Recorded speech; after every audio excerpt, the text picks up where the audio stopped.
В приют «Омские хвостики» обратилась женщина, которая стала свидетельницей ужасного события. Белый кот рухнул с окна 10-го этажа и остался лежать на земле без движения. Хозяева за ним так и не вышли, потому неравнодушная горожанка решила просить помощи у волонтеров.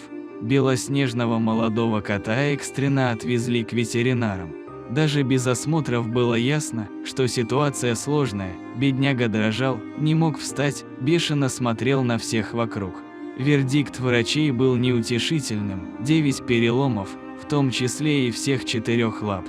Кота нужно было оперировать, но сделать это из-за слабого состояния и отсутствия финансов было нельзя. В общей сложности за работу хирургов нужно было отдать 40 тысяч рублей, а для обычного приюта эта сумма попросту неподъемна. Волонтеры объявили сбор средств для своего подопечного, которого назвали Юрой. Юра болел и страдал, едва терпел уколы и осмотры, кусая врачей и царапаясь. Он нуждался в операции, потому как в противном случае не смог бы ходить, и делать ее нужно было срочно, пока кости не срослись неправильно.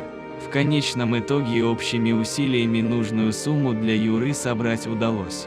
Его долго оперировали, и прогноз был непредсказуем, но в итоге все сложилось как нельзя лучше. Вскоре Юра уже мог гонять на всех своих 4 лапах и даже вновь начал доверять людям, терся о них, мурлыкал и залезал на коленки. Он стал веселым и любопытным котом, таким, как и остальные его сородичи. Не заставили себя долго ждать и добрые руки для Юры. Максим и его мама приехали в приют и долго общались с котиком, который радостно мяукал в ответ. Уехав домой, он подружился со своей соседкой, кошкой Маруськой, и стал спать только рядом с любимой хозяйкой. Вот так счастливо и удачно закончилась эта непростая история.